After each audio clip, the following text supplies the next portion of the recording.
You're listening to the Our Erie podcast with Davona, Marty, Nwachukwu, and Lydia, Laythe. This series will bring citizens, entrepreneurs, activists, politicians, artists, and thought leaders to the table for a frank discussion around societal issues facing our post-industrial city and the United States at large. Take a seat.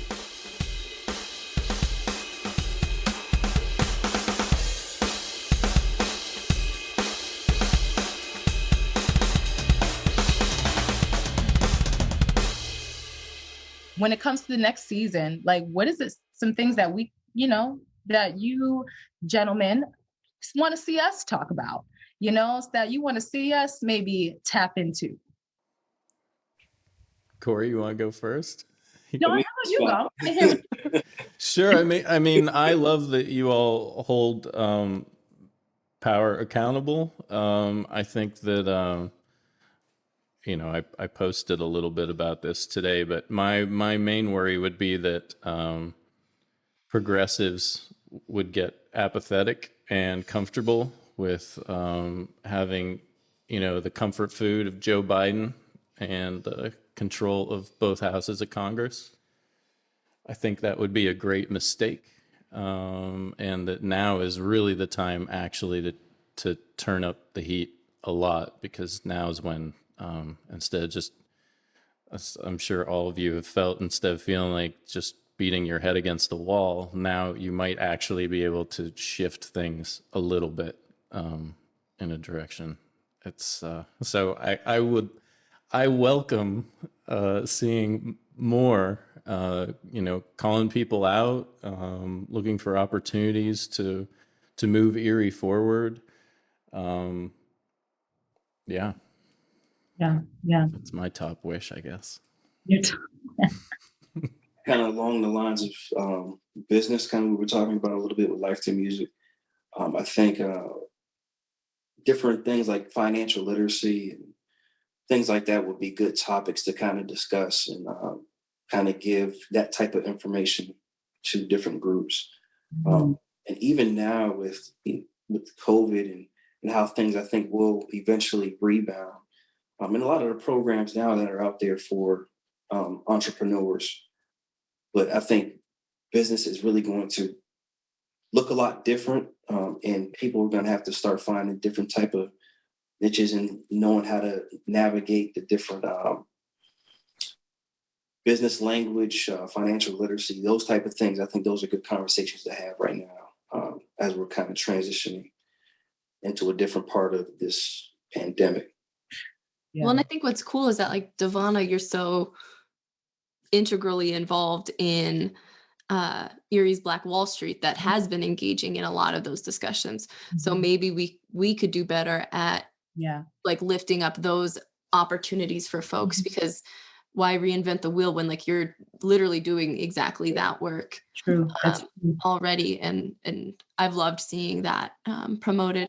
At the same time, though, too, and I mean, someone can tell me I'm wrong, but sometimes I also feel weird about pushing financial literacy for folks that are stuck in a system of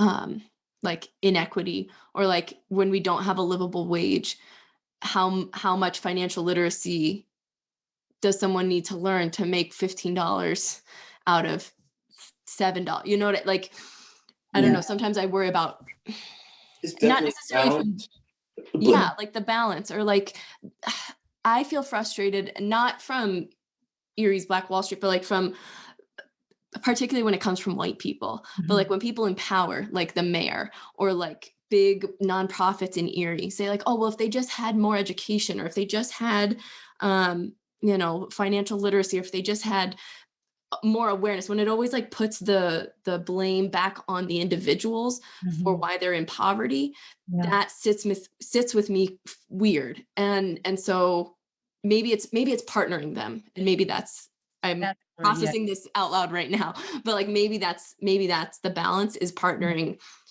advocating for systemic change, and giving people the resources and skills that they could try to survive in a broken system, but trying to fix the system at the same time. I don't know.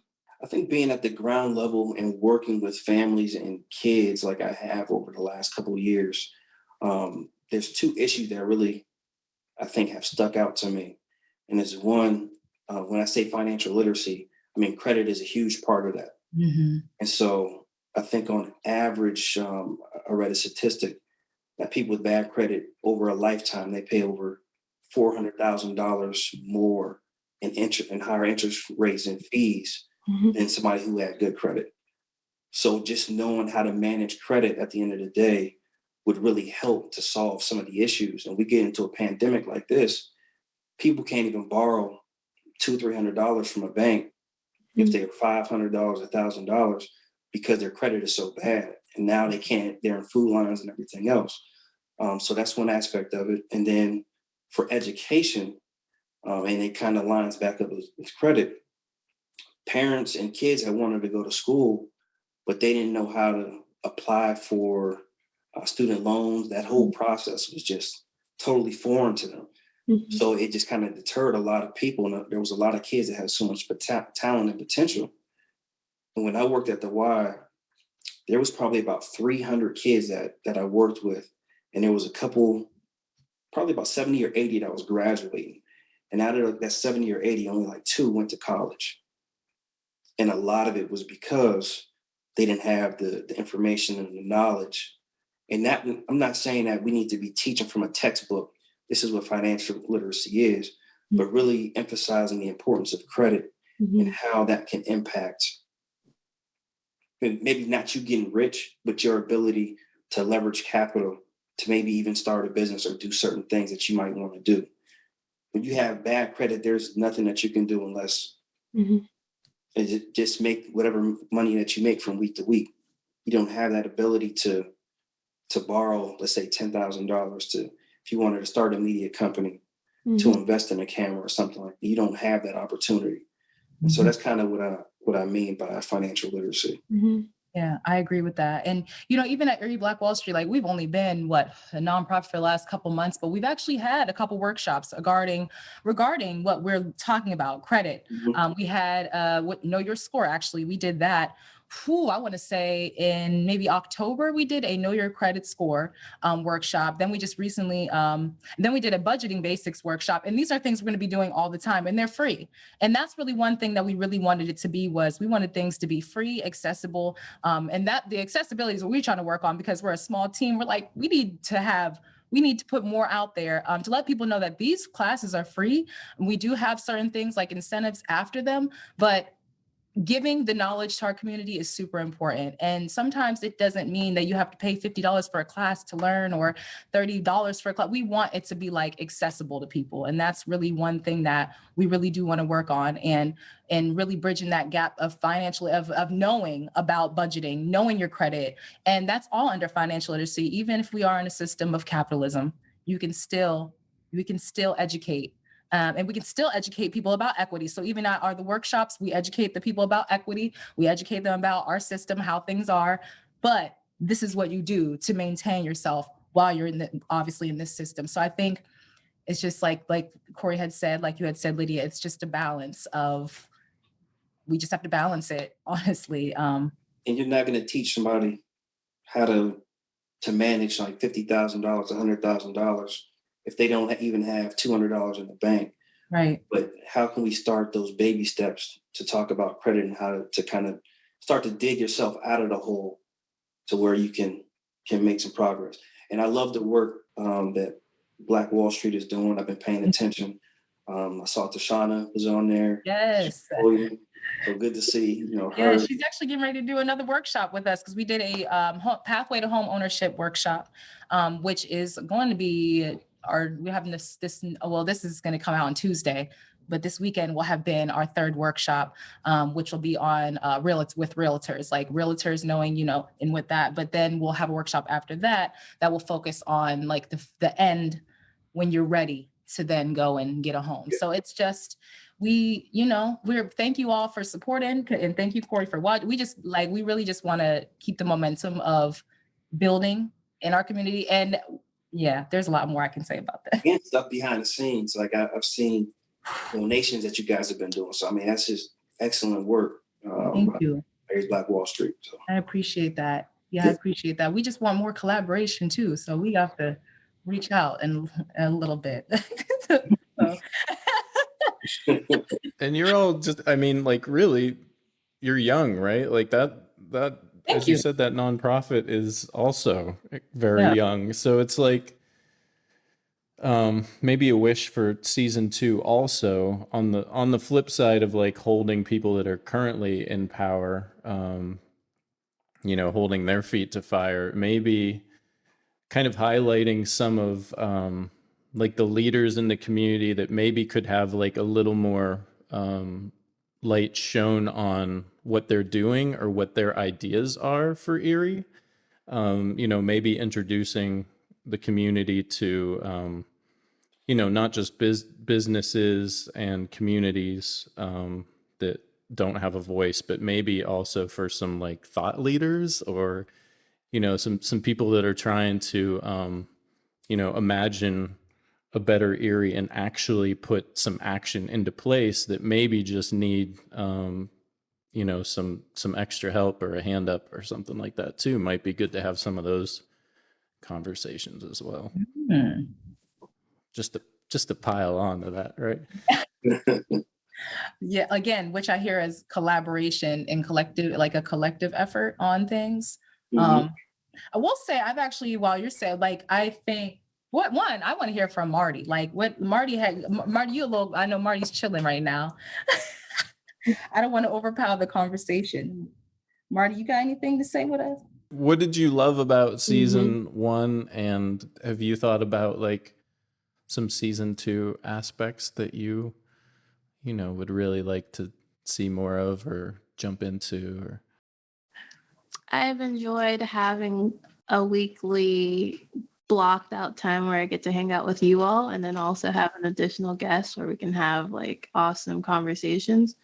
Prior to this project coming to life, I've always wanted to have a space where we could have so many of the private conversations we have as a friend group, but have it publicly. So like, I mean, I feel like, I think, progressive, forward thinking conversations are still kind of in the minority here. Not that like necessarily there aren't a large group of people in this area who think and share our values, but our voices are often overpowered by the traditionalists who, kind of want to keep trudging through the way things are. So I'm happy that we've had the space to, explore those conversations and push buttons and, hold people accountable. But I'm a history nerd. So I would like to, in season 2, dig into Erie's history and challenge some of the things that I think we kind of started touching on that when we touched on Indigenous history, but like kind of digging into like, who is Oliver Perry? Who is Anthony Wayne? Who are some of the voices that have really changed things in Erie that we don't highlight as much, and having, reviving those histories and examining them and touching on like how they impact us now and how we can, learn lessons from those stories and grow further. So that's kind of where I am. I feel that. Mm-hmm. Yeah, how about you, Davona? What do you want to see next? What do I want to see next? I don't know. For me, I just want to know everything about what's going on. So as much as I am interested about the history of Erie, I'm gonna be real blunt. I'm more interested about the Black history that's going on with Erie, because I think there's a lot of things that we don't really know. As far as just, that's why I think I'm like really drawn and was really drawn to create a space like Erie Black Wall Street, because I think that we are so behind the scenes, but we have so much that we have offered and given our community. And I really want, I want more conversations around that, around who's not, and not, I mean, I guess that's how I truly feel.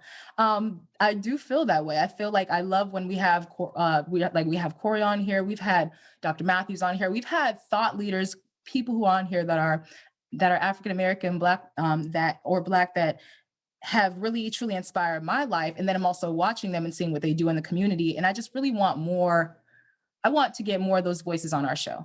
There's so many people out here I actually just spoke to one of my friends. I knew him ever since he was a kid. And I won't put his government name out there, but if anybody follows him, his name is Chauncey Bilsup, and he's a producer here. And just, hearing him like want to tap more into the community, I really want to hear more young people too, who are here that are really doing dope things, but they don't really know, they don't really know these types of platforms that are here. And I always wanted to tap into that. I'm a big underdog person. I'm like a big person that likes to like speak to people that are not always like in these high areas. I don't know. I just love people, and I just really want just even random people. I want who's off the street. Just you want to come sit on I really want that. Like I want that feel. Does that make sense? Absolutely. Like that regular, not regular, but because I was going to be funny, but just a regular, just a chill, like a chill feel, like, that we're just like really tapping into the community in a way where people are seen and they're heard. And that's big for me. That's really big. So that's what I want to see. That was a long-winded answer, but that's just me. My dreams of dreams in a sans COVID world, we would be on the streets, like right on a Saturday, like, hey, here's this hot topic. What do you think about it? And like, because even now while we're interviewing people, we're still kind of, bringing people in that we're aware of, even if we don't know them personally. It'd be cool to like be out in the community, even if it's an event or just out at the park and like meet people and like put their voices on the platform, Right. Because I'm and you're right. I'm super appreciative of the people that we have. We've had dope people on. We still have dope people on. I just realized though, in my looking back, there are people that I have known, people that I have been in my circle, in my space, but I really, like you said, Marty, it'd be nice to like, when we're at when we're able to go back outside and we are, but when we're able to like go and congregate again, like downtown and, on Erie days, like just, talking to somebody on the street, like you had said, I'm with that. I love that idea because I think that would be, it would be so much more, not genuine. I can't say that word because it just would fulfill my heart. I know that. We'll get there. We'll be allowed outside to congregate someday. Right. Well, mask up for the next 99 days. Wait, how many days did he done been president? Okay, so for the next 90 days, mask up. Get your shots. Okay, listen, y'all. We need to get better. Okay, like if you want to get your shot, get it. If you don't, then don't. I mean, I don't know what to tell you, but. Let us out, everybody. Please wear your mask so we can take Our Erie out. Right, outside. like I'm trying to see people in person, like So I know everybody else feels that same way. Like we got work to do. Ugh, I know. I don't know if I'm the only one. Like people jump in and help me feel better about this, but like I have been feeling COVID quarantine way more now than I ever did. Like all summer I was like going on hikes on my own, like doing things like just with Buster. So like I didn't feel it. And now I'm stuck inside. And like some days the most I do is like go shovel my driveway. And it's like the most depressing feeling when I like get ready for bed and I'm like, I'm in the clothes that I woke up in and I haven't left the house. I haven't done anything. And like, this is my life now. And so, yeah, I guess how's everyone doing with COVID restrictions or like social feelings? Because I don't know, I'm very much an extrovert, so I like need human interaction. Yeah, I'm the same way. I kind of teeter both ways. Initially, when it first started, I was like, all right, now I'm gonna start working on a new script. So I I buckled down. I like started outlining, doing research, and I got like about to like page 60 of a first draft, which is like 2/3 of the way there. And then I just like lost, I don't know what happened. Like, I lost that energy. And then I think like around then is when we started, talking about like Our Erie and, then we started getting into this and then that energy got back up. I kind of feel like I've been on a pretty high emotional state throughout, which thankfully, but yeah, recently I have had a couple like points of like lowness of like, oh man, I am sick of this shit. Like, like, it's just trying to keep like ambitious and busy But yeah, sometimes I feel like it's winning a little bit, and it pulls me back, pulls me back down into sadness. What about you guys? Yo, I actually am doing much better than when this first started. When this first started, I completely like shut myself out from the world. I was getting everything delivered to me. I didn't see my boyfriend. And then I see myself as an introvert, but I like to go out. Like even if I went out alone to the movies, like I was always finding something to do, even if I was doing it alone. So, and then also the fear of like my loved ones getting the disease or anyone I cared about's loved ones getting the disease and just putting all the weight of the world and the death and the sorrow on myself. I was pretty depressed and anxious, and I don't know. I am in a totally different place now. Even though like if I go outside and I see someone without a mask on and I'm near them, I kind of spiral again. But I'm getting better. I'm getting better. And I will be very happy to get my shot. I'm actually qualified to get the shot, but between yesterday and today, it's been difficult to find any available appointments. So I don't know. I am grateful for the state of mind I'm in now, and I'm actually doing better. So I guess that was a long way of answering that question. That's great. Great to hear, though. Yeah. I think for me, it's really put me in it's given me an opportunity to kind of slow down. I was constantly ripping and running before this. So I've been able to really kind of hone in on some things that I've always wanted to do. So I started a media company back in August, which has been something I've always wanted to do. And like outside of being a musician, I started playing the drums and instruments probably around age 14. But before that, I was always into art. So I started drawing at a very young age. And that was kind of like my first passion was drawing. And then it became basketball. And then it kind of shifted to music. But art and like kind of my perspective on visually seeing things has always been something that's kind of never left.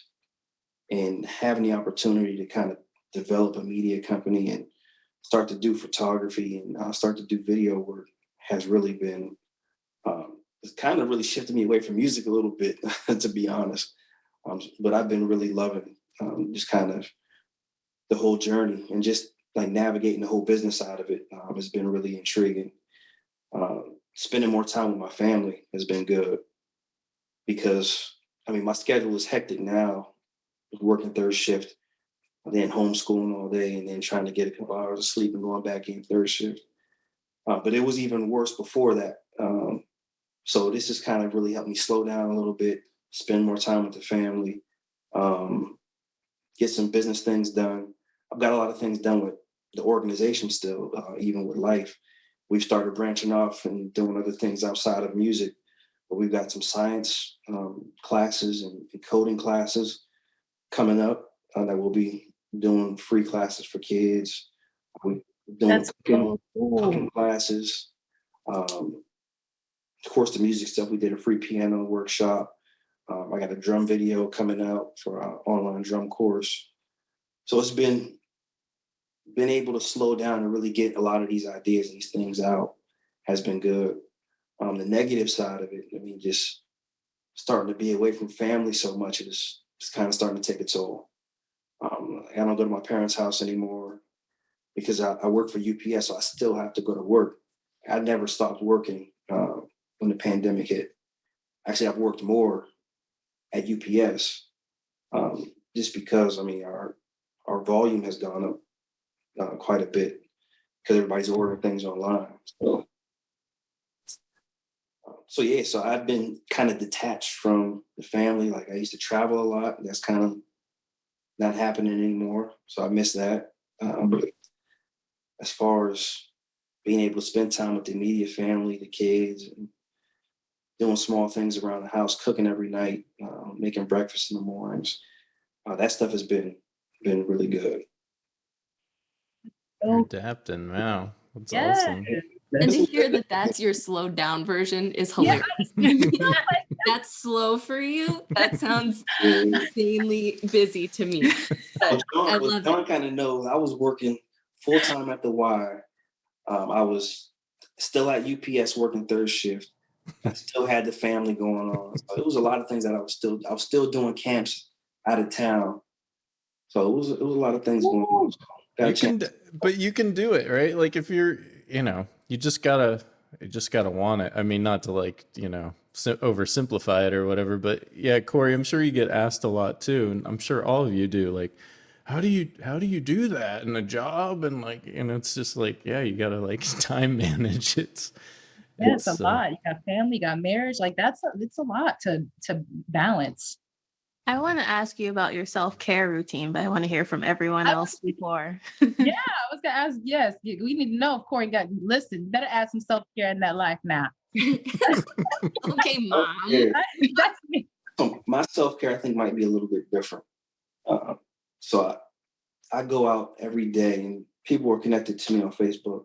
I've been doing like pretty much the picture of the day every day. So I'll go out and I'll fly the drone, or I'll take the camera out and I'll take some pictures, I'll take some video. And that's really soothing for me.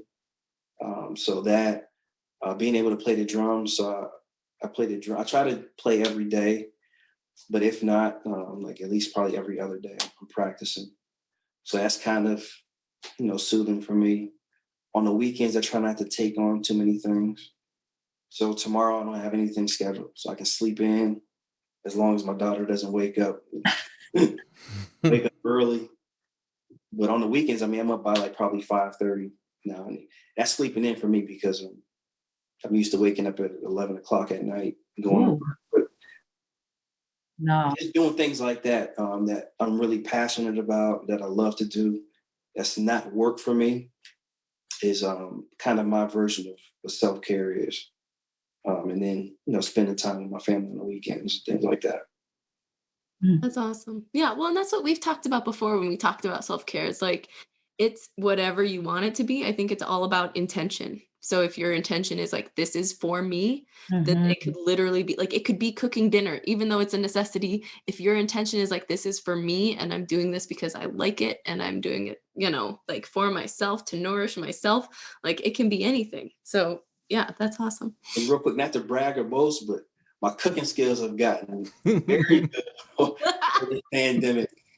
Yeah. Okay, so post-COVID, we're all going to Corey's house for dinner some night. Yeah. That's offered. I'm pretty sure that's what just happened. I made some chicken and shrimp pasta that turned out really good. So the practicing has been paying off.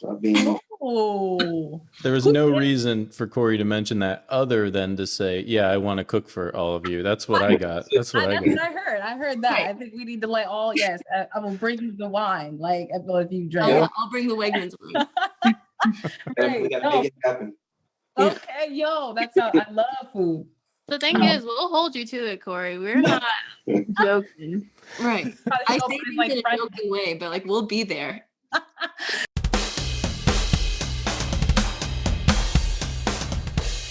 You've been listening to the Our Erie podcast, the voice of reason in the fog of post-industrial America. Next week on Our Erie, we'll be giving you a preview of what season 2 has in store. If you would like to continue the conversation, visit our Facebook page at facebook.com/Our Erie series. This podcast is produced by John C. Lyons, Marty Nwachukwu, Davona Pacley, and Lydia Laythe. Music by Corey Cook. Funding provided by Erie Arts and Culture. And we appreciate you all for listening to Our Erie podcast. Peace.